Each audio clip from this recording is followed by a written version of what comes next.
Welcome back. എല്ലാവർക്കും ഇന്നത്തെ healthy റെസിപ്പിയിലേക്ക് സ്വാഗതം. ഇന്ന് നല്ലൊരു ഹെൽത്തി ആയിട്ടുള്ള സ്മൂത്തി റെസിപ്പിയാണ് ഞാൻ ചെയ്യാൻ പോകുന്നത്. അപ്പോൾ ഇന്നത്തെ വളരെ ചെറിയൊരു വീഡിയോ ആണ്. അപ്പോൾ വീഡിയോ സ്കിപ്പ് ചെയ്യാതെ ഫുള്ളായിട്ട് എല്ലാവരും ഒന്ന് കാണണം. അപ്പോൾ ഇതെങ്ങനെയാണ് തയ്യാറാക്കിയെടുക്കുന്നതെന്ന് നോക്കാം. ഇതിനായി ഇത്രയും ഇൻഗ്രീഡിയൻസ് ആണ് ഞാൻ എടുത്തിട്ടുള്ളത്. അപ്പോൾ ഇതിൽ പ്രധാന ഇൻഗ്രീഡിയൻസ് ഓട്സ് ആണ്. അപ്പോൾ ഓട്സ് വെച്ചിട്ടാണ് ഇന്നത്തെ ഈ ഒരു സ്മൂത്തി തയ്യാറാക്കിയെടുക്കുന്നത്. അപ്പോൾ ഇത്രയും സ്കൂപ്പ് ഓട്സ് ആണ് ഞാൻ എടുത്തിട്ടുള്ളത്. അതിൻ്റെ ഒപ്പം തന്നെ ഒരു ചെറിയ റോബസ്റ്റാ പഴവും അല്പം ഈത്തപ്പഴവും കുറച്ച് സ്ട്രോബെറിയും പിന്നെ ബദാം കുതിർത്ത് അതിൻ്റെ തൊലിയൊക്കെ കളഞ്ഞെടുത്തിട്ടുണ്ട്. പിന്നെ ഇതുപോലെ അരക്കപ്പ് പാലാണ് എടുത്തിട്ടുള്ളത്. ഇനി അതിലേക്ക് അല്പം വെള്ളം ഒഴിച്ച് അതിനൊന്ന് നേർപ്പിച്ചെടുക്കുന്നുണ്ട്. അപ്പോൾ ഇത്രയും സാധനം വെച്ചിട്ടാണ് ഈ ഒരു സ്മൂത്തി തയ്യാറാക്കിയെടുക്കുന്നത്. അപ്പോൾ ഹെൽത്തി ആയിട്ടുള്ള ഒരു സ്മൂത്തിയൊക്കെ കുടിക്കണം എന്ന് ആഗ്രഹിക്കുന്നവർക്കും അതുപോലെ തന്നെ വെയിറ്റ് ലോസ് ഒക്കെ ചെയ്യുന്നവർക്കും ഈ ഒരു സ്മൂത്തി എന്തായാലും നല്ലൊരു ഹെൽപ്ഫുള്ളായിരിക്കും. അപ്പോൾ ഇത് ബ്രേക്ക്ഫാസ്റ്റ് ആയിട്ടാണ് ഞാനിന്നിപ്പോൾ എടുക്കുന്നുള്ളത്. അപ്പോൾ നമ്മുടെ ഒരു നേരത്തെ ഭക്ഷണം ഓട്സ് വെച്ചിട്ടുള്ളതാവാൻ എന്തായാലും ഒന്ന് ശ്രദ്ധിക്കണം. അപ്പോൾ ഓട്സ് കൊണ്ടുള്ള ഭക്ഷണം നമ്മുടെ ശരീരത്തിന് അത്രക്കും ഹെൽത്തി ആയിട്ടുള്ള ഒരു ഫുഡ് തന്നെയാണ്. അപ്പോൾ ഏതെങ്കിലും ഒരു നേരം നമ്മൾ എന്തായാലും ഓട്സ് കൊണ്ടുള്ള എന്തെങ്കിലും ഒരു ഫുഡ് ഉണ്ടാക്കി കഴിക്കണം. അപ്പോൾ ഞാനിപ്പം മിക്സിയിലോട്ട് ഓട്സ് ഇട്ട് കൊടുത്തിട്ടുണ്ട്. ഇനി ബനാനയാണ് ഇട്ട് കൊടുക്കുന്നുള്ളത്. ഇതിപ്പോൾ റോബസ്റ്റാ പഴമാണ് ഞാൻ എടുത്തിട്ടുള്ളത്. ഇനി ഒരു 2 ടീസ്പൂൺ ഇതുപോലെ ഞാൻ ബദാം ചേർത്ത് കൊടുക്കുന്നുണ്ട്. അപ്പോൾ ഇൻഗ്രീഡിയൻസ് ഒക്കെ നിങ്ങൾ ആവശ്യത്തിനനുസരിച്ച് ഇതുപോലെ ഇട്ട് കൊടുക്കാം.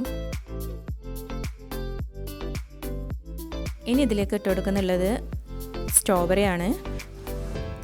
അപ്പോൾ ഇത് നല്ല ക്ലീൻ ചെയ്തെടുത്ത സ്ട്രോബെറിയാണ് ഇതിലേക്ക് ഞാൻ ഇട്ട് കൊടുക്കുന്നുള്ളത്. ഒരു 6 ചെറിയ സ്ട്രോബെറിയാണ് ഞാനിപ്പം ഇതിലേക്കായി എടുത്തിട്ടുള്ളത്. നാട്ടിലൊക്കെ ആണെങ്കിൽ സ്ട്രോബെറി ഒക്കെ കിട്ടാൻ ബുദ്ധിമുട്ടായിരിക്കും. അപ്പോൾ ബനാന മാത്രം വെച്ചും ഇതുപോലെ ചെയ്തെടുക്കാം. ഒരു 5 ഈത്തപ്പഴം കൂടി ഇട്ട് കൊടുക്കുന്നുണ്ട്. മധുരത്തിനായി ഇതിൽ പഞ്ചസാരയൊന്നും ചേർത്ത് കൊടുക്കുന്നില്ല. ഇനി ഇതിൽ നിന്ന് ഒരു അരക്കപ്പ് പാൽ ഇതിലേക്ക് ഒഴിച്ച് നല്ലോണം ഒന്ന് അരച്ചെടുക്കാം.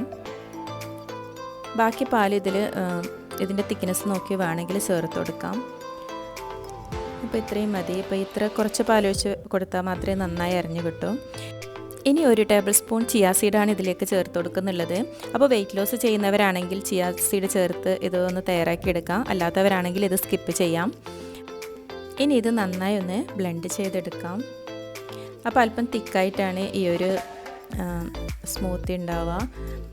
ഇപ്പോൾ ഇത് 2 ഗ്ലാസ് സ്മൂത്തിക്കുള്ള ഇതാണ് റെസിപ്പിയാണ് കാണിച്ചിട്ടുള്ളത്. അങ്ങനെ ഇപ്പോൾ ഞാൻ ഇതൊരു ഗ്ലാസ്സിലേക്ക് ഒഴിച്ചു കൊടുത്തിട്ടുണ്ട്.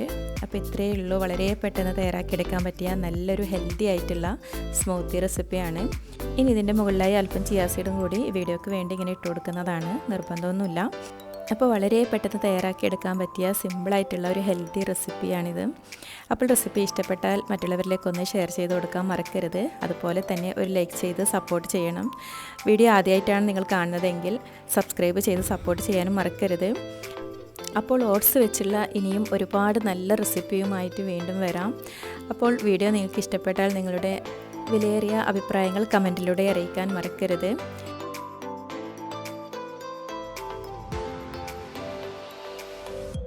അപ്പോൾ പുതിയൊരു ഓട്സ് റെസിപ്പിയുമായി വീണ്ടും കാണാം. അതുവരെയും താങ്ക് യു ഫോർ വാച്ചിങ്.